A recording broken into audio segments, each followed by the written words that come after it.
Après les funérailles de mon beau-père, mon mari sans emploi a hérité de 62 millions de dollars puis m'a largué, en ricanant, tu es inutile maintenant. Après le divorce, l'avocat Harry, as-tu seulement lu le testament? Mon ex est devenu livide. Je m'appelle Samantha Wilson, j'ai 32 ans, et jusqu'à récemment, j'étais marié à David depuis 7 ans. Je l'ai soutenu pendant sa période de chômage tout en maintenant notre style de vie grâce à ma carrière dans le marketing. Son père, Harold, et moi partagions un lien spécial que David ressentait secrètement. Quand Harold est décédé et a laissé à David 62 millions de dollars, tout a changé du jour au lendemain. Le mari attentionné que je connaissais a disparu, remplacé par un étranger cruel qui a ricané, tu es inutile pour moi maintenant, alors qu'il me jetait dehors. Harold avait prévu cette trahison depuis le début, il ne le savait pas. Si vous regardez cette vidéo, laissez un commentaire pour me faire savoir d'où vous regardez. Appuyez sur le bouton j'aime et abonnez-vous pour entendre comment la karma a livré la justice la plus satisfaisante lorsque mon ex a découvert ce que le testament disait réellement. J'ai grandi dans une famille de classe moyenne du Connecticut où le travail acharné était valorisé par-dessus tout. Mes parents se sont sacrifiés pour me donner des opportunités qu'ils n'avaient jamais eues, y compris des études universitaires. J'ai obtenu un diplôme en gestion d'entreprise et j'ai rapidement trouvé le succès dans le marketing. Les chiffres avaient toujours du sens pour moi et j'avais un talent pour l'organisation et la planification financière qui m'a bien servi professionnellement. Même à l'université, mes amis venaient me voir pour des conseils budgétaires. Au fond, je rêvais de créer ma propre entreprise de conseil un jour. Mais ce rêve a été mis de côté lorsque j'ai rencontré David. Nos chemins se sont croisés lors de la fête d'anniversaire d'un ami il y a 7 ans. David s'est immédiatement distingué par son sourire charismatique et sa capacité à attirer l'attention dans n'importe quelle pièce. Il était beau, créatif et parlait avec passion de ses ambitions dans le design architectural. Quand il s'est approché de moi avec 2 verres de vin et une phrase charmante pour me sauver d'une conversation ennuyeuse, j'ai été instantanément attiré par lui. L'architecture, c'est créer des espaces qui changent la façon dont les gens se sentent, m'a-t-il dit ce soir-là. Je veux concevoir des bâtiments qui inspirent les gens. Sa passion était magnétique. Nous avons parlé jusqu'à la fin de la fête et il a demandé mon numéro en partant. Notre alchimie était indéniable. Et après 6 mois de fréquentation, David m'a demandé en mariage lors d'un week-end dans une ville côtière. La bague était modeste mais magnifique, et j'ai dit oui sans hésitation, croyant avoir trouvé mon partenaire pour la vie. Notre mariage était simple mais joyeux. En y repensant maintenant, il y avait des signes que j'ai choisi d'ignorer. David avait changé d'emploi 2 fois pendant notre courte cour, toujours avec des histoires de patrons difficiles ou d'entreprises qui n'arrivaient pas à reconnaître son talent. Je croyais en lui complètement et j'étais certaine que sa carrière finirait par décoller. Le schéma s'est poursuivi après le mariage. David commençait un emploi avec enthousiasme, puis se frustrait progressivement et démissionnait ou était licencié en quelques mois. Il avait toujours des explications qui semblaient raisonnables à l'époque, mais notre stabilité financière reposait entièrement sur mes épaules. J'ai pris des projets supplémentaires et j'ai travaillé plus longtemps pour compenser, me disant que c'était temporaire. David m'assurait que sa grande percée était à portée de main. Quand ma carrière décollera, je prendrai soin de toi comme tu le mérites, promettait-il. Je le croyais parce que je le voulais. Ma première rencontre avec Harold Wilson, mon beau-père, était intimidante. C'était un homme d'affaires prospère, réputé pour être exigeant et direct. David m'avait prévenu que son père était difficile à satisfaire et j'étais nerveuse à l'idée de faire bonne impression. À ma grande surprise, Harold et moi avons connecté immédiatement. Il m'a posé des questions réfléchies sur ma carrière et a écouté avec un réel intérêt. Après le dîner, il m'a invité à voir son bureau à domicile où il m'a montré sa collection de livres d'affaires, dont beaucoup que j'avais lus. Vous comprenez la valeur de la responsabilité financière, a fait remarquer Harold. C'est quelque chose que j'ai essayé d'apprendre à David pendant des années. Au fil du temps, notre relation s'est développée. Harold nous invitait pour les dîners du dimanche qui sont devenus une tradition. Tandis que David trouvait souvent des excuses pour partir tôt, Harold et moi discutions des tendances commerciales et des stratégies d'investissement. Il a commencé à me conseiller de manière informelle, me recommandant des livres et partageant la sagesse de ses décennies d'expérience. Tu me rappelles moi-même à ton âge, m'a-t-il dit un jour. La différence, c'est que tu as de l'empathie pour équilibrer ton ambition. David était de plus en plus résentant de notre connexion. Il faisait des commentaires dédaigneux sur nos conversations et m'accusait d'essayer d'impressionner son père. Ce qu'il ne voyait pas, c'est qu'Harold appréciait simplement mon intérêt sincère pour l'apprentissage. Au fil des ans, nos difficultés financières se sont intensifiées. David est resté au chômage pendant de plus longues périodes, et ses recherches d'emploi sont devenues de plus en plus à moitié cœur. Lorsque j'ai gentiment suggéré qu'il envisage des postes en dehors de l'architecture, il m'a accusé de ne pas croire en lui. Nos disputes sur l'argent sont devenues plus fréquentes et plus houleuses. « Tu me fais sentir comme un échec », disait-il. « Sais-tu ce que c'est que de vivre dans ton ombre ? La vérité, c'est que j'étais épuisé de porter le fardeau financier seul. J'ai pris un poste de direction qui nécessitait des heures plus longues et plus de déplacements. Bien que la promotion ait aidé nos finances, elle a mis une pression supplémentaire sur notre mariage. David prétendait que je privilégiais le travail à notre relation, sans jamais reconnaître que mon travail acharné nous maintenait à flot. 3 ans après notre mariage, Harold a été diagnostiqué avec un cancer en phase terminale. Le pronostic était sombre, lui laissant moins d'1 an. La nouvelle nous a dévastés tous les deux, mais nous avons traité notre chagrin différemment. Je suis immédiatement intervenu pour aider aux visites à l'hôpital et aux rendez-vous, tandis que David semblait se retirer émotionnellement. La maladie de Harold a révélé davantage le caractère de David. Lors des réunions de famille, David jouait dramatiquement le deuil quand d'autres le regardaient, mais vérifiait constamment son téléphone quand il pensait que personne ne regardait. Il arrivait en retard aux visites à l'hôpital et partait tôt, toujours avec des excuses plausibles. Pendant ce temps, Harold et moi nous rapprochions. Pendant ces moments de lucidité entre les traitements, il partageait des histoires sur sa vie et sa philosophie d'affaires. Il m'a confié ses inquiétudes concernant l'approche de David en matière d'argent et de responsabilité. « J'aime mon fils », m'a dit Harold lors d'une conversation privée. Mais je m'inquiète de son jugement, surtout quand il s'agit de finances. Dans ces dernières semaines, Harold m'a demandé de lui parler en privé. Son corps autrefois puissant était maintenant frêle, mais son esprit restait vif. Il m'a remercié d'avoir apporté de la stabilité dans la vie de David et d'être la fille qu'il n'avait jamais eue. Quelque chose dans son expression suggérait. Il voulait en dire plus, mais il m'a simplement serré la main et a dit « Sois sûr que je vois tout clairement ». Quand Harold est décédé, j'étais à son chevet. David est arrivé 20 minutes après le départ de son père, ayant tardé à un café parce que les hôpitaux le mettaient mal à l'aise.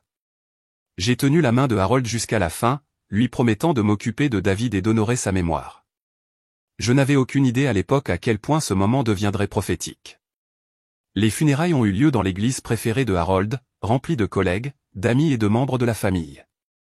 J'ai passé des jours à aider à organiser le service, à sélectionner la musique que Harold aurait appréciée, et à m'assurer que chaque détail honorait sa mémoire. David a peu contribué à la planification, prétendant que le chagrin lui rendait difficile de se concentrer sur les questions pratiques. J'ai prononcé un discours émouvant qui a fait pleurer beaucoup de gens, parlant de la sagesse de Harold, de sa générosité, et de l'impact profond qu'il avait eu sur ma vie. David était assis au premier rang, essuyant occasionnellement ses yeux secs avec un mouchoir. Après le service, la plupart des condoléances m'étaient adressées plutôt qu'à David, ce que j'ai remarqué l'agaçait énormément. Lors de la réception, David est resté distant, se mêlant aux invités pendant que je m'occupais des traiteurs, remercier les gens de leur venue et m'assurer que les souhaits de Harold pour la réunion soient remplis. Plusieurs des amis les plus proches de Harold m'ont chaleureusement embrassé, disant « Il te considérait comme une fille ». Chaque commentaire semblait assombrir davantage l'humeur de David. 2 jours après les funérailles, nous avons rencontré l'avocat de Harold pour la lecture du testament. Le bureau était sobre et formel, les membres de la famille étant assis autour d'une grande table en acajou. L'avocat, M. Lawson, a commencé par un langage juridique standard avant d'aborder la répartition des actifs. À mon fils, David Wilson, je laisse la somme de 62 millions de dollars. La pièce est tombée dans le silence. L'expression de David s'est transformée instantanément d'un chagrin performatif en une jubilation stupéfaite. Il m'a serré la main si fort que ça faisait mal, mais j'étais trop choqué pour réagir. Harold avait été prospère, mais aucun de nous n'avait la moindre idée qu'il valait autant. Monsieur Lawson a continué à lire, détaillant des legs plus petits à des œuvres de bienfaisance et à des employés de longue date. J'ai remarqué son choix de mots prudents concernant l'héritage de David, mentionnant des dispositions et des conditions dans les documents joints. Mais sur le moment, l'importance m'a échappé. David n'écoutait certainement pas ces détails. Son esprit courait déjà avec des possibilités.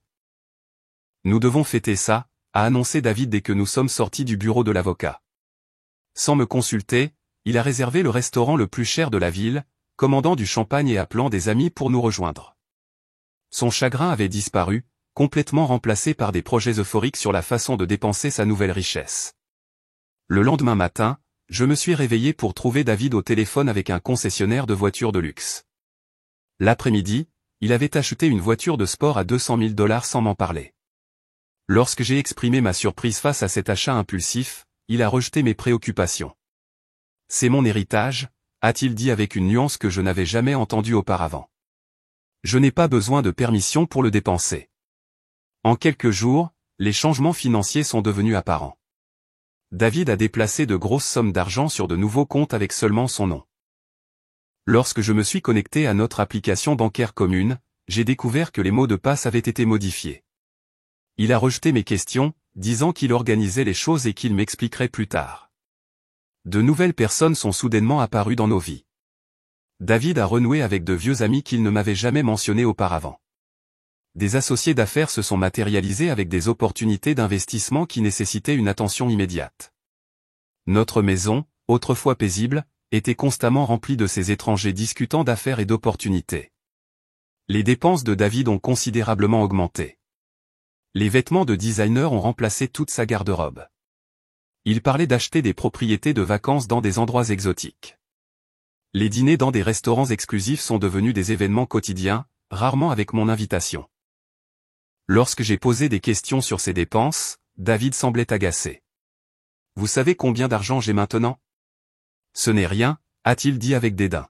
« Vous devez ajuster votre façon de penser. » J'ai essayé de renouer avec lui, croyant que le chagrin et la richesse soudaine causaient des changements de comportement temporaires.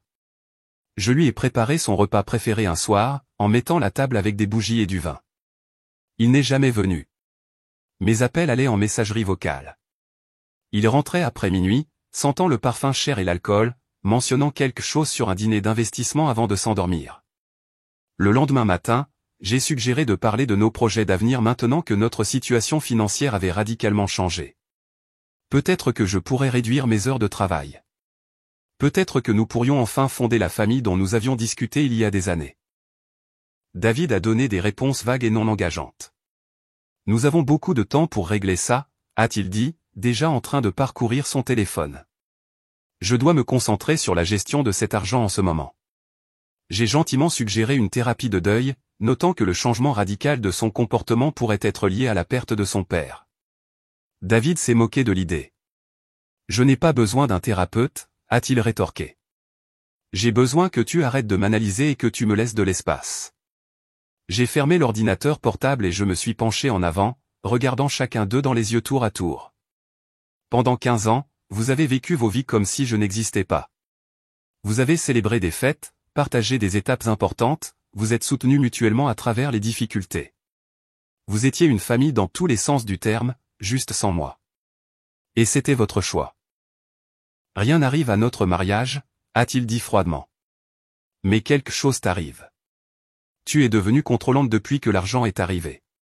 Contrôlante ? Je t'ai à peine vu depuis des semaines, ai-je répondu, choqué par l'accusation. Peut-être que tu es jalouse, a-t-il suggéré avec un sourire cruel. Peut-être que tu ne peux pas supporter que je réussisse enfin alors que tu me domines par ta carrière depuis des années. La dispute s'est intensifiée jusqu'à ce que David dise quelque chose qui m'a arrêté net. Peut-être que tu me vois enfin tel que je suis vraiment et non tel que tu as essayé de me façonner. 3 semaines après les funérailles, je l'ai enfin confronté directement. Après une autre nuit où il est rentré au petit matin, j'ai demandé ce qui arrivait à notre mariage. Je me tenais seul dans notre cuisine, ayant l'impression de regarder un étranger portant le visage de mon mari. La présence de David dans notre maison est devenue de plus en plus rare. Certaines nuits, il ne rentrait pas du tout, offrant de minces excuses pour les réunions tardives ou les verres avec des investisseurs quand je demandais. Mes appels sont restés sans réponse pendant des heures, parfois des jours. Lorsque j'envoyais des messages exprimant mon inquiétude, ces réponses étaient courtes et agacées. Notre compte courant joint, qui contenait autrefois nos économies communes, était presque vide. De gros retraits apparaissaient sans explication. Lorsque j'ai posé des questions à David sur ses changements financiers, il m'a éludé, disant qu'il avait transféré des fonds vers de meilleurs véhicules d'investissement, et que je ne comprendrais pas les complexités. Un matin, j'ai trouvé un reçu dans la poche de sa veste pour un dîner à $5000 dans un restaurant que nous avions envisagé pour notre anniversaire, mais que nous avions jugé trop cher. La facture comprenait du champagne à $200 et plusieurs plats principaux. Confronté, David a prétendu qu'il s'agissait d'un dîner d'affaires, mais n'a pas pu expliquer pourquoi il avait eu lieu un samedi à 23h. Mes soupçons se sont accrus lorsque les relevés de cartes de crédit sont arrivés, montrant des frais pour des bijoux que je n'avais jamais reçus, et des chambres d'hôtel dans notre propre ville. David avait également versé un acompte sur une propriété en bord de mer à Malibu sans m'en parler. L'agent immobilier a appelé notre maison pour confirmer des détails, surprise lorsque je n'ai rien su de cet achat. Votre mari a dit que c'était une surprise pour la famille, s'est excusée la vendeuse. La confirmation de mes craintes est arrivée sous la forme d'un message texte mal dirigé. Le téléphone de David a sonné un matin pendant qu'il était sous la douche. Pensant que c'était peut-être important, j'ai regardé l'écran pour voir un message d'une certaine Véronica. La nuit dernière était incroyable. Tu me manques déjà. Quand peux-tu t'échapper d'elle à nouveau? Mes mains tremblaient alors que je parcourais les messages précédents, chacun plus accablant que le précédent. Photos, conversations intimes, plans pour leur prochaine rencontre, tout cela alors que je travaillais pour nous soutenir avant l'héritage.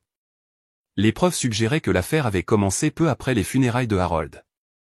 Le même jour, j'ai reçu un appel de mon amie Kimberly, hésitante et mal à l'aise. Je ne sais pas comment te dire ça, a-t-elle commencé. Mais j'ai vu David hier au Riverside Mall avec une femme. Ils étaient très affectueux. Je pensais que tu devrais le savoir. Quand David est rentré ce soir-là, j'ai posé son téléphone et les relevés de cartes de crédit sur la table de la cuisine. J'ai décrit ce que Kimberly avait vu et j'ai demandé la vérité, gardant ma voix calme malgré mon désarroi intérieur. La réaction de David est passée du choc au déni puis à la colère en quelques secondes. Il m'a accusé de l'espionner et d'envahir sa vie privée. Lorsque je suis resté calme et que j'ai pointé les preuves, sa stratégie a changé. Bien, a-t-il finalement dit avec un détachement glacial. Et alors si je sors avec quelqu'un? Je ne peux pas t'offrir ce dont j'ai besoin, a-t-il répondu. Véronica me comprend d'une manière que tu ne pourras jamais. Elle apprécie ma vision et soutient mes ambitions sans jugement. La cruauté s'est intensifiée alors qu'il nous comparait, citant la jeunesse de Véronica, son apparence et sa volonté de vivre pleinement, contrairement à mes inquiétudes constantes concernant les budgets et la responsabilité. Chaque mot était précisément ciblé pour causer un maximum de douleur. Je me suis contenté de toi, David, a poursuivi sa voix, pleine de mépris. Tu étais en sécurité et stable quand j'avais besoin de cela. Je regrettais que mon père te préfère, qu'il écoute tes opinions plutôt que les miennes. As-tu aimé jouer la fille parfaite qu'il n'a jamais eue? Je t'ai soutenu pendant des années, ai-je dit, en luttant contre les larmes. Je croyais en toi quand personne d'autre ne le faisait. Tu m'as soutenu parce que tu pouvais me contrôler, a-t-il répliqué. Tu aimais me rappeler ton succès, me faire me sentir petite. Avoue-le, tu es resté parce que tu pensais qu'Harold finirait par nous laisser de l'argent, et tu voulais ta part. Ces accusations étaient si absurdes, si contraires à la réalité que j'avais à peine le temps de formuler une réponse. Il réécrivait toute notre histoire, se présentant comme la victime et moi comme une chercheuse d'or manipulatrice, alors que c'était moi qui travaillais 60 heures par semaine pour maintenir notre foyer à flot, pendant qu'il poursuivait une entreprise ratée après l'autre. Malgré les révélations dévastatrices, une partie de moi voulait encore sauver notre mariage. J'ai suggéré une thérapie, lui rappelant les bons moments que nous avions partagés et les promesses que nous nous étions faites. J'ai proposé de signer un accord prénuptial s'il était préoccupé par l'argent. David a ri froidement de mes suggestions. La thérapie ne résoudra pas ça. J'ai tourné la page. Toi aussi. Alors que la réalité de la situation me frappait pleinement, j'ai senti la pièce tourner. Mon souffle devenait court et saccadé alors que la première attaque de panique que j'ai jamais vécue prenait le dessus. David m'a regardé passivement pendant que je luttais pour respirer, sans faire aucun mouvement pour m'aider ou me réconforter. Quand j'ai enfin retrouvé mon calme, David est monté à l'étage et est revenu avec une valise, qu'il a commencé à remplir avec mes vêtements de notre placard. J'ai contacté des avocats spécialisés en divorce, a-t-il dit de manière factuelle. Ils vous contacteront. Je suis prêt à vous offrir un règlement généreux si vous facilitez les choses et partez tranquillement. La maison est à mon nom, vous devez donc partir ce soir. Alors qu'il me poussait la valise maladroitement remplie, il a prononcé les mots qui me hantaient pendant des mois. Tu es inutile pour moi maintenant. Debout dans l'embrasure de la porte de ce qui avait été notre maison pendant 5 ans, j'ai regardé l'étranger qui avait remplacé mon mari et j'ai réalisé que l'argent n'avait pas changé David. Il avait simplement révélé qui il était vraiment depuis le début. La première nuit après avoir été jeté de chez moi, je suis resté dans ma voiture pendant des heures, incapable de comprendre ce qui s'était passé. Finalement, j'ai appelé mon amie Jessica, qui m'a immédiatement offert sa chambre d'amis. Quand je suis arrivé à son appartement, valise à la main, elle a jeté un coup d'œil à mon visage et m'a serré dans ses bras sans poser de questions. Le lendemain matin, mon corps a réagi au traumatisme par des symptômes physiques. Mes mains ne cessaient de trembler. La nausée rendait impossible de manger.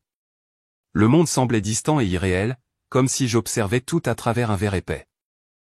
Jessica m'a apporté du thé et des toasts, s'asseyant tranquillement à côté de moi pendant que je regardais fixement le mur.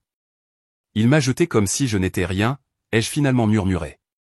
7 ans ensemble, et il m'a jeté en un instant. Les jours suivants se sont déroulés dans un brouillard de choc et de confusion. J'ai appelé malade au travail, incapable d'imaginer assister à des réunions et prendre des décisions alors que je pouvais à peine décider si je devais sortir du lit chaque matin. Mon apparence, autrefois une priorité, est devenue non pertinente. J'ai porté le même pantalon de jogging pendant des jours, sans me soucier de me coiffer ou de me maquiller. Jessica m'a gentiment encouragé à manger de petits repas et à boire de l'eau, mais tout avait le goût de carton. Le sommeil ne venait que par intervalles brefs et remplis de cauchemars.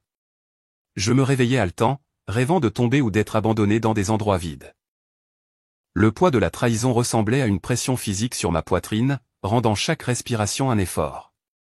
Après une semaine passée dans cet état suspendu, des préoccupations pratiques m'ont obligé à reprendre ma fonctionnalité. J'avais besoin d'un endroit où vivre. Mon salaire, bien que bon, ne pouvait pas me permettre quelque chose de comparable à la maison que j'avais partagée avec David, surtout dans notre ville coûteuse. J'ai passé des heures à parcourir les annonces de location. Trouvant finalement un petit appartement d'une chambre avec une caution gérable. La collecte de mes affaires s'est avérée être une autre humiliation. J'ai coordonné avec David par SMS pour convenir d'un moment où il serait absent. Entrer dans ce qui avait été ma maison avec Jessica et son petit ami pour m'aider à porter des cartons semblait surréaliste. Beaucoup de mes effets personnels, y compris des souvenirs de famille et des bijoux transmis par ma grand-mère, avaient mystérieusement disparu. Des photos que j'avais soigneusement encadrées ont été retrouvées à la poubelle. Mon bureau à domicile avait été complètement vidé, mon ordinateur introuvable. Il fait ça délibérément, a dit Jessica, me regardant découvrir mes outils de jardinage cassés en deux. Il veut te faire du mal. Les papiers officiels du divorce sont arrivés par courrier 2 semaines après que j'ai déménagé dans mon nouvel appartement. David avait engagé Thomas Bernard, un avocat de divorce notoirement agressif, connu pour représenter des clients fortunés dans des séparations conflictuelles. Le langage juridique était froid et dédaigneux, qualifiant notre mariage d'irrévocablement brisé et proposant des conditions qui ne me laisseraient pratiquement rien. J'ai eu du mal à trouver une représentation légale que je pouvais me permettre. Après plusieurs consultations avec des avocats qui demandaient des honoraires bien au-delà de mes moyens, j'ai trouvé Mélissa Kahn, une avocate nouvellement diplômée, disposée à prendre mon dossier à un tarif réduit. Son inexpérience me préoccupait, mais sa véritable indignation face aux conditions de règlement proposées était rassurante. C'est complètement injuste, a-t-elle dit, en examinant les documents. Il prétend que tu n'as rien contribué aux actifs du mariage malgré ton soutien pendant des années de chômage. Et il n'offre aucune pension alimentaire malgré la durée de votre mariage et la disparité de revenus significative.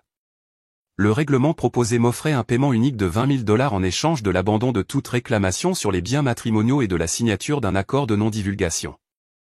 Le montant couvrirait à peine quelques mois de dépenses dans notre ville. Mon avocat était choqué par les conditions. Il s'attend à ce que tu recommences ta vie avec pratiquement rien après 7 ans de mariage. C'est insultant, a dit Mélissa. Et l'accord de non-divulgation est clairement destiné à t'empêcher de discuter de son comportement publiquement. Ma réalité financière est devenue de plus en plus précaire. Nos comptes conjoints avaient été vidés. Mes cartes de crédit étaient soudainement annulées sans avertissement. J'ai calculé combien de temps mes économies personnelles dureraient tout en couvrant le loyer, les charges et les frais juridiques. La réponse était alarmante. Moins de 6 mois. La recherche d'emploi, tout en étant émotionnellement dévasté, s'est avérée difficile. Ma performance à mon poste actuel souffrait du manque de sommeil et de l'anxiété constante. Plusieurs réunions avec mon responsable s'étaient terminées par des avertissements concernant des délais manqués et un comportement distrait. Le contraste entre ma lutte et le luxe de David était frappant. Les réseaux sociaux le montraient en vacances en Europe avec Véronica, dînant dans des restaurants étoilés Michelin et participant à des événements exclusifs. Après un mois d'échanges juridiques, Mélissa m'a donné un conseil difficile. Mener une longue bataille juridique contre quelqu'un disposant des ressources de David me laisserait probablement en faillite avant que nous n'atteignions un jugement favorable. Il peut vous dépenser indéfiniment en frais juridiques, a-t-elle expliqué gentiment. Parfois, accepter un règlement injuste est la seule option pratique lorsque l'alternative est la ruine financière. À contre-cœur et avec un profond sentiment d'injustice, j'ai accepté d'accepter une offre légèrement améliorée de 35 000 $ et 6 mois de couverture d'assurance maladie. Le terme incluait toujours l'accord de non-divulgation, ce que je détestais, mais que je ne pouvais pas me permettre de contester. Le jour où j'ai signé l'accord de règlement préliminaire, ma main tremblait tellement que je pouvais à peine former ma signature. David n'était pas présent, ayant délégué tout à ses avocats. Je me sentais vidé, comme si quelque chose d'essentiel avait été gratté en moi. Pour la dernière réunion de divorce, je suis arrivé au bureau de l'avocat en avance, habillé dans la tenue la plus professionnelle qu'il me restait. David est arrivé 20 minutes en retard, sortant d'une voiture de luxe où Véronica attendait, parcourant son téléphone. Il portait un nouveau costume coûteux et une montre de marque, l'air bronzé et reposé. La vue de lui, si apparemment insensible à la destruction de notre mariage, m'a causé une douleur physique à la poitrine. Dans la salle de conférence, David a fait preuve d'une polie affable envers les avocats présents. « J'espère que vous allez bien, Samantha » a-t-il dit avec un sourire qui n'atteignait pas ses yeux. « Tu as l'air bien. » La réunion s'est déroulée efficacement avec des documents à signer et de brèves explications des termes finaux. J'ai remarqué que M. Lawson, l'avocat de Harold, qui avait lu le testament, observait les procédures avec une expression étrange. Quand David a précipité le processus, visiblement désireux d'en finir, les sourcils de M. Lawson se sont légèrement levés, mais il n'a rien dit. Alors que je signais le dernier document, mettant officiellement fin à mon mariage, David s'est immédiatement levé et s'est dirigé vers la porte. Mon avocate s'occupera du reste. J'ai un autre rendez-vous. Avant de partir, il s'est retourné brièvement. Je vous souhaite le meilleur, Samantha. Vraiment. L'insincérité de ces mots fut la dernière insulte. Je suis resté immobile pendant qu'il partait, me sentant à la fois détruite et étrangement libéré. Le mariage qui avait défini les 7 dernières années de ma vie était officiellement terminé, non pas avec un respect mutuel, mais avec une cruauté calculée. 3 jours après la finalisation du divorce, j'ai reçu un appel inattendu d'un homme qui s'est présenté comme Walter Green, l'avocat personnel de Harold. J'ai traité les affaires juridiques les plus privées de M. Wilson pendant 30 ans, a-t-il expliqué. Il y a des questions supplémentaires concernant sa succession qui nécessitent votre attention. Seriez-vous disposé à me rencontrer? Ma première réaction fut la suspicion. Était-ce une autre tactique de David pour m'extorquer quelque chose de plus? J'ai hésité, expliquant que le divorce était déjà finalisé. Ceci est sans rapport avec vos procédures de divorce, m'a assuré Walter. Ou plutôt, c'est lié, mais pas de la manière dont vous pourriez le penser. S'il vous plaît, Miss Wilson, cette réunion vous sera bénéfique. La curiosité a l'emporté sur la prudence, et j'ai accepté de le rencontrer le lendemain à son bureau au centre-ville. L'adresse m'a mené à un cabinet d'avocats petit mais élégant, spécialisé dans la planification successorale et les fiducies. Walter Green s'est avéré être un homme âgé aux yeux gentils et à la parole délibérée. Merci d'être venu, a-t-il dit, m'indiquant une chaise confortable. Avant de commencer, je dois vous demander, David a-t-il initié votre divorce, ou l'avez-vous fait? La question semblait étrange, mais j'ai répondu honnêtement. C'est lui. Il m'a jeté de notre maison et avait déjà contacté des avocats spécialisés en divorce avant de me dire qu'il voulait mettre fin à notre mariage. Je vois, a dit Walter, semblant soulagé par mes réponses. Cela confirme ce que je suspectais. Il a ouvert un tiroir et en a sorti une enveloppe scellée. Harold Wilson n'était pas seulement mon client, mais mon ami pendant 3 décennies. Il m'a confié ses inquiétudes concernant le caractère et le jugement financier de son fils. Harold a créé un document testamentaire secondaire avec des instructions spécifiques pour qu'il ne soit révélé que dans certaines conditions. Ma confusion devait être évidente alors que Walter continuait avec un sourire doux. Miss Wilson, puis-je vous poser une question directe? Avez-vous réellement lu le testament complet vous-même ou vous êtes-vous fié au résumé fourni lors de la lecture? Je m'en suis procuré une copie, mais avec tout ce qui se passait si vite, j'ai laissé tomber, réalisant que je n'avais jamais lu le document dans son intégralité. Pensant que l'avocat avait couvert tous les points pertinents lors de la lecture, Walter a émis un rire surpris. L'avez-vous même lu le testament? A-t-il demandé avec incrédulité. Il a ouvert l'enveloppe et a placé un document devant moi. La somme de 62 millions de dollars à David était bien spécifiée, mais avec des conditions qui n'avaient pas été délibérément soulignées lors de la lecture publique sur instruction de Harold. Mes mains tremblaient en lisant la section mise en surbrillance. La somme susmentionnée de 62 millions de dollars est léguée à mon fils David Wilson sous condition qu'il reste marié à Samantha Wilson pendant une période minimale de 5 ans suivant mon décès. Pendant cette période, le principal sera détenu en fiducie avec seulement les revenus distribués. Si David initie une procédure de divorce ou une séparation d'avec Samantha dans ce délai de 5 ans, 80% du principal restant et des intérêts accumulés seront immédiatement reversés à Samantha Wilson pour être placés sous son contrôle exclusif. Sous ce langage formel se trouvait une lettre personnelle de Harold, écrite à la main et adressée à moi.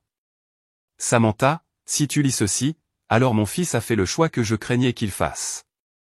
J'ai regardé tu soutenir David émotionnellement et financièrement pendant des années, faisant preuve de la responsabilité et du caractère qui lui manque. J'ai observé son ressentiment de ta relation avec moi et son droit présumé concernant l'argent qu'il n'a pas gagné. Cette disposition n'est pas destinée à piéger l'un ou l'autre dans un mariage malheureux, mais à te protéger si David révélait sa vraie nature une fois que la richesse entrerait en jeu. Tu m'as été plus utile comme une fille que David, à bien des égards, démontrant les valeurs que j'ai essayé de lui inculquer. Cet argent ne peut pas acheter le bonheur, mais entre tes mains, je suis sûr qu'il sera utilisé judicieusement. Pardonne la manipulation d'un vieil homme, mais j'ai dû m'assurer que la justice prévaudrait. Des larmes ont brouillé ma vision pendant que je finissais de lire les mots de Harold.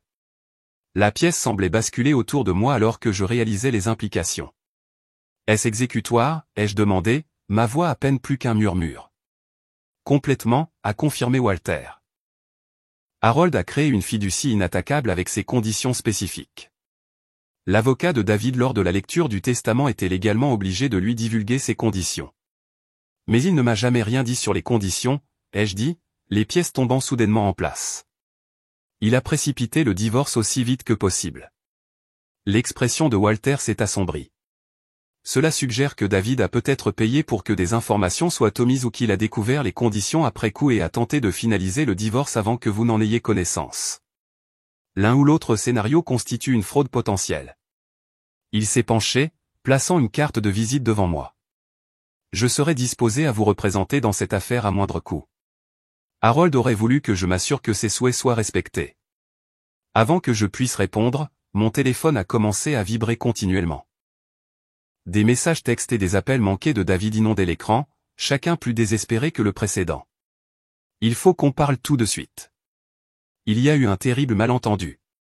Appelle-moi s'il te plaît. C'est urgent.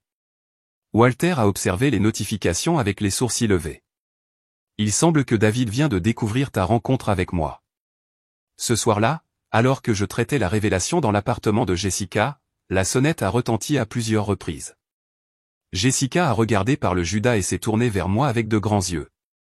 C'est David, a-t-elle murmuré. Il a l'air différent.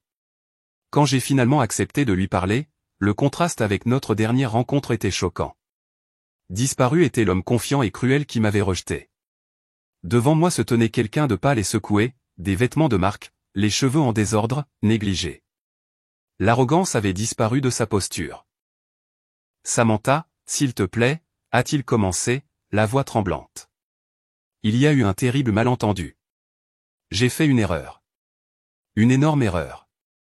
Quelle erreur exactement, ai-je demandé calmement, me surprenant moi-même avec ma voix ferme. Le divorce, a-t-il dit rapidement.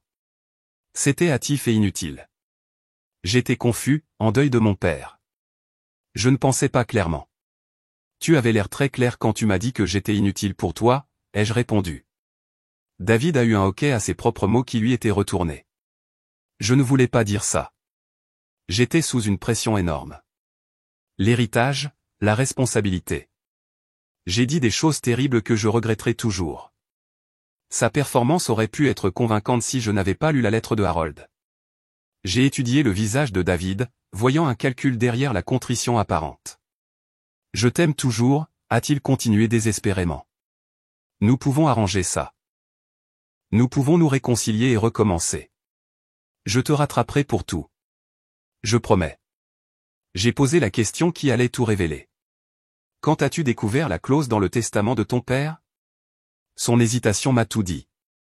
La lueur coupable dans ses yeux a confirmé le soupçon de Walter que David avait connu la condition, mais avait parié que je ne la découvrirais pas avant la finalisation du divorce.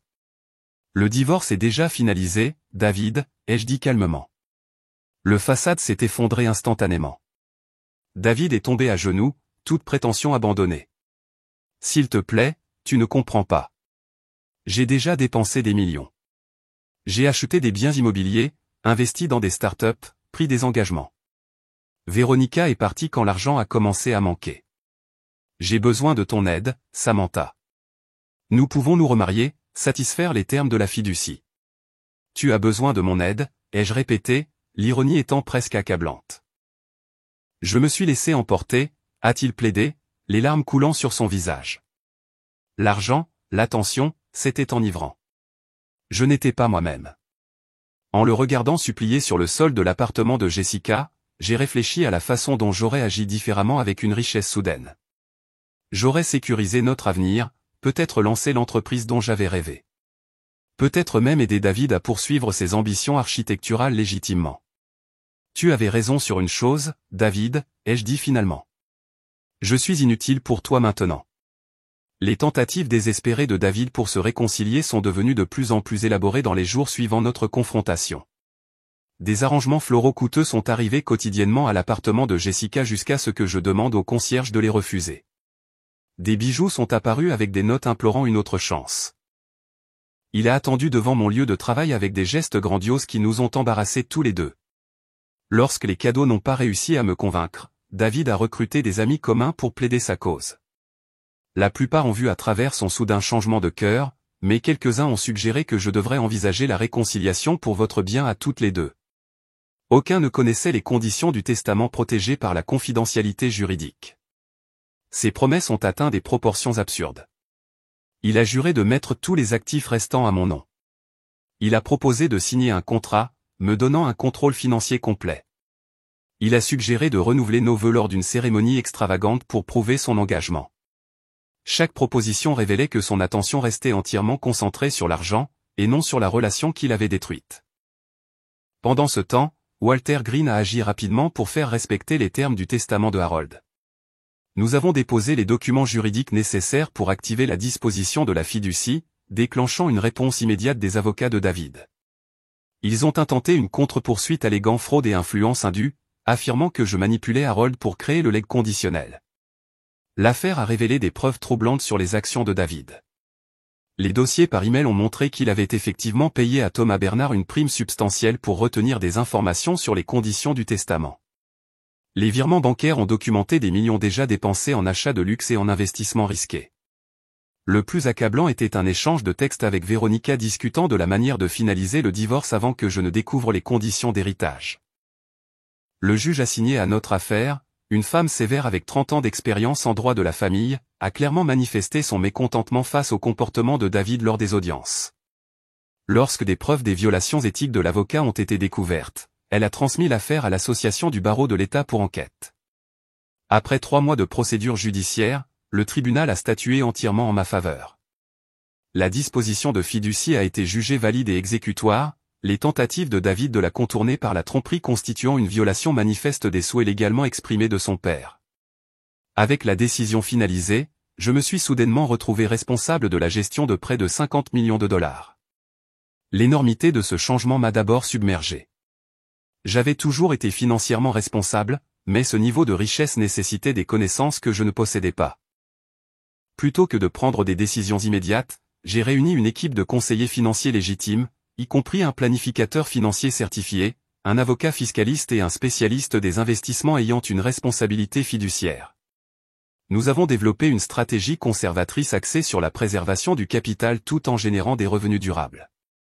Contrairement aux dépenses impulsives de David, j'ai abordé l'héritage de manière méthodique, allouant des fonds à diverses catégories, investissement sur, planification de la retraite, dons de bienfaisance, et une modeste part pour usage personnel. Je suis resté dans mon appartement abordable, refusant de faire des changements majeurs de style de vie avant d'avoir pleinement assimilé tout ce qui s'était passé.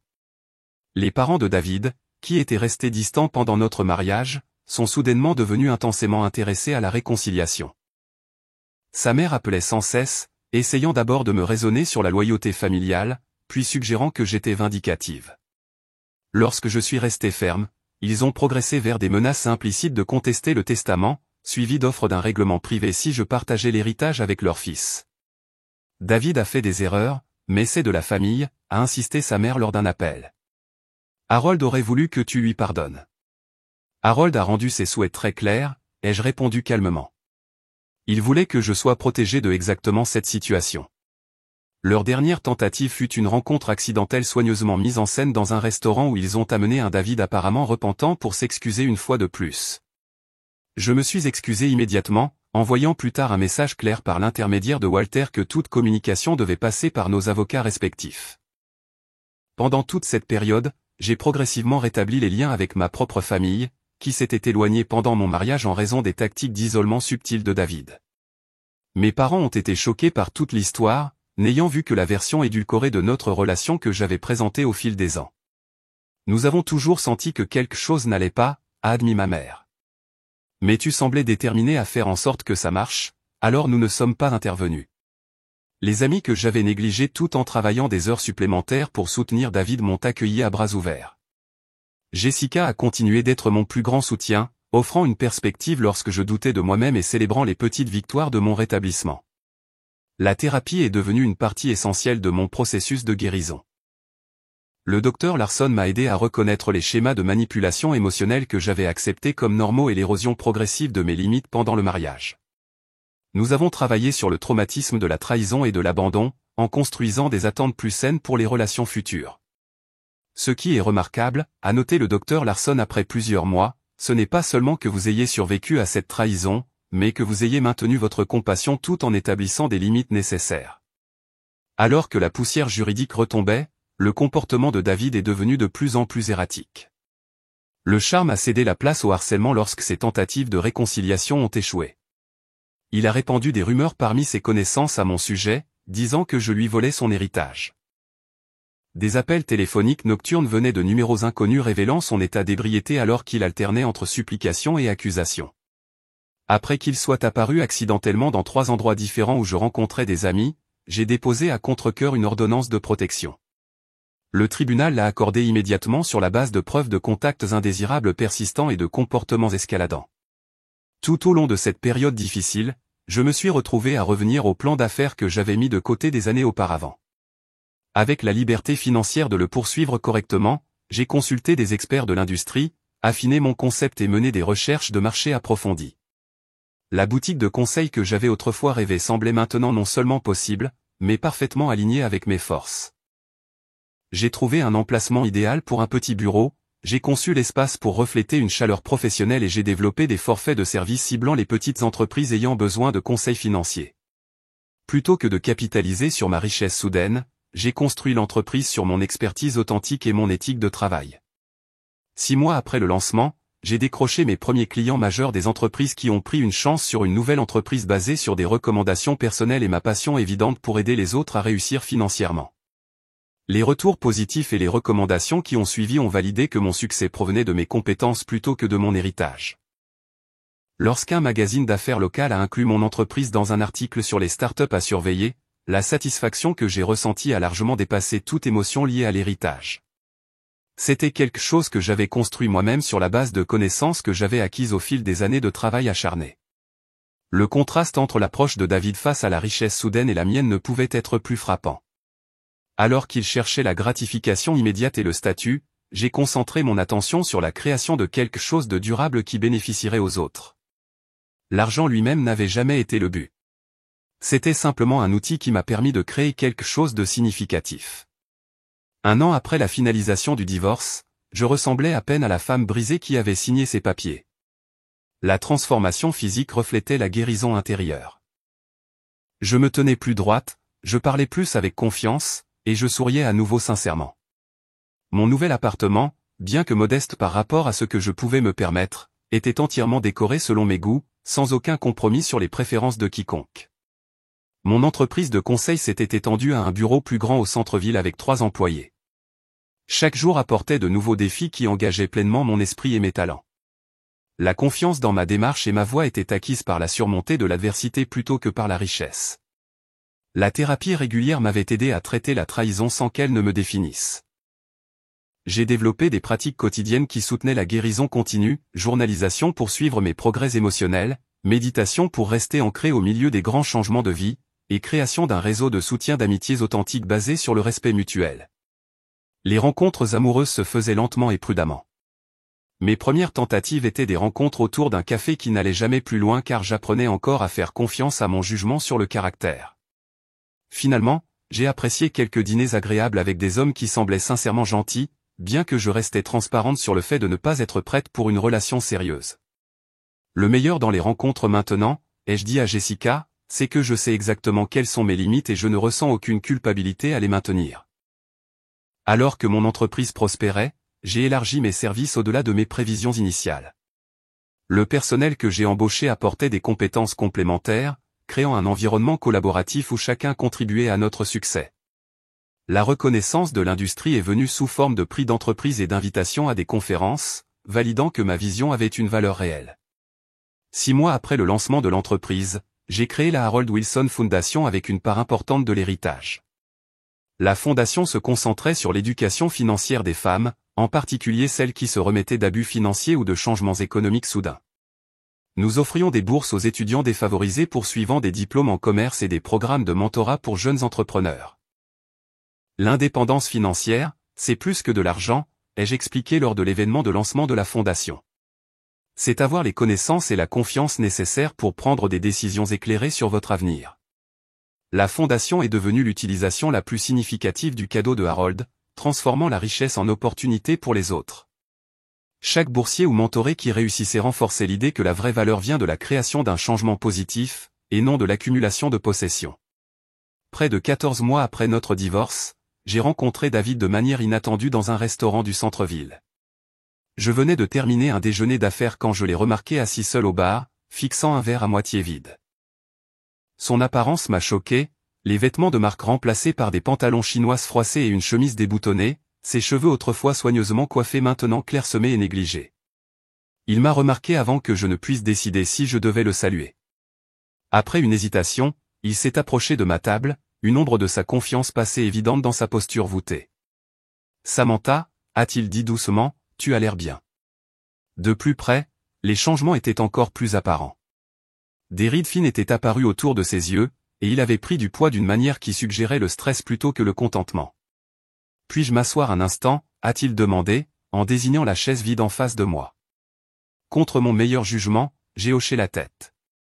La colère qui brûlait autrefois si intensément s'était estompée en quelque chose qui ressemblait à de l'indifférence. « J'ai demandé le divorce le mois dernier » a-t-il dit sans préambule. Les investissements ont échoué. La propriété de Malibu a été saisie. Véronica est partie il y a 6 mois pour quelqu'un avec de meilleures perspectives. Je suis restée silencieuse, n'encourageant ni ne décourageant ses confidences. Je réalise maintenant ce que j'ai jeté, a-t-il poursuivi, les yeux fixés sur la table plutôt que de croiser les miens. Non seulement l'argent, mais tout le reste, ton soutien, ta croyance en moi, la vie que nous aurions pu construire ensemble. Pour la première fois depuis que je le connaissais, les mots de David semblaient sincèrement réfléchis plutôt que calculés pour faire effet. Je te dois des excuses, a-t-il dit finalement. Un vrai, pas comme avant quand j'essayais juste de récupérer l'argent. J'ai été cruel avec toi. Je t'ai trahi après des années de ton soutien. Il n'y a aucune excuse pour la façon dont je t'ai traité. J'ai soigneusement pesé ces mots avant de répondre. Merci de dire cela, David. Mon père avait raison à ton sujet, a-t-il admis, et à mon sujet. Il a vu qui nous étions vraiment tous les deux. La conversation a sombré dans le silence, ni inconfortable ni confortable, existant simplement dans l'espace entre deux personnes qui avaient autrefois tout partagé, et qui ne partageaient maintenant rien d'autre qu'une histoire compliquée. Serait-ce possible, a demandé David avec hésitation, que nous restions en contact? Pas pour nous réconcilier, a-t-il ajouté rapidement, voyant mon expression. Juste pour parler occasionnellement, comme ami, peut-être un jour. J'ai pris un moment pour vérifier ma réponse interne à sa demande. La limite semblait claire et naturelle. Je ne pense pas que ce serait sain pour nous deux, David, ai-je dit doucement. Je te souhaite le meilleur, sincèrement. J'espère que tu trouveras ta voie, mais nos chemins doivent rester séparés. Il a hoché la tête, acceptant ma décision sans argument. Alors qu'il se levait pour partir, j'ai remarqué l'addition de sa boisson au bar. Prenant une décision en une fraction de seconde, j'ai fait signe au barman et j'ai payé discrètement avant que David ne puisse le remarquer. Non pas par obligation ou par pitié, mais comme un dernier geste de clôture. En rentrant chez moi ensuite, j'ai réfléchi à quel point ma compréhension de la valeur s'était complètement transformée. Pendant des années, j'avais lié ma valeur à ce que je pouvais offrir aux autres, au soutien que je pouvais offrir, à la stabilité que je pouvais créer. David avait défini la valeur par la validation externe, les possessions et le statut. Harold avait vu à travers nous deux, reconnaissant que le véritable caractère se révèle, non pas quand nous n'avons rien, mais quand nous avons soudainement tout. L'argent n'avait pas corrompu David. Il avait simplement accéléré et amplifié qui il était déjà. L'héritage que David avait considéré comme un point final était devenu mon début. Il n'a pas seulement fourni une sécurité financière, mais aussi une opportunité de créer quelque chose de significatif qui correspondait à mes valeurs. La richesse elle-même n'était pas le cadeau. La liberté de poursuivre un but était la plus grande ironie, c'est qu'en me rejetant, David avait tout perdu, tandis qu'en étant rejeté, j'avais trouvé moi-même. La personne que j'étais devenue après avoir surmonté la trahison était plus forte, plus sage et plus authentique que la femme qui avait désespérément essayé de sauver un mariage avec quelqu'un qui valorisait la richesse par-dessus la connexion. La vie après la dévastation avait révélé des possibilités que je n'aurais jamais pu imaginer. Pendant ces jours sombres après avoir été jeté de chez moi, le chemin de la rupture à la percée avait transformé non seulement mes circonstances, mais aussi ma compréhension fondamentale de la résilience et de la valeur personnelle. En regardant vers l'avenir, je ressentais un optimisme sincère, non pas parce que tout était parfait, mais parce que j'avais découvert ma capacité à créer du sens à partir du malheur. Le cadeau posthume de Harold n'avait pas été l'argent lui-même, mais l'opportunité de reconstruire sur des bases d'authenticité plutôt que de compromis. La trahison qui avait autrefois défini mon histoire n'était devenue qu'un chapitre dans un récit beaucoup plus vaste de croissance et de découverte de soi. Pour cette transformation inattendue, j'ai ressenti une gratitude douce amère. Je me demande si l'un de vous a vécu une situation où la trahison a finalement conduit à quelque chose de mieux dans votre vie. D'autres ont-ils découvert leur force seulement après avoir été poussés à leur point de rupture? Partagez vos histoires dans les commentaires ci-dessous. Si cette vidéo vous a interpellé, veuillez appuyer sur le bouton j'aime et vous abonner pour plus d'histoires sur la découverte d'une force inattendue dans des situations difficiles. Merci d'avoir écouté mon parcours et rappelez-vous que parfois perdre ce que vous pensiez vouloir peut vous mener à ce que vous méritez vraiment.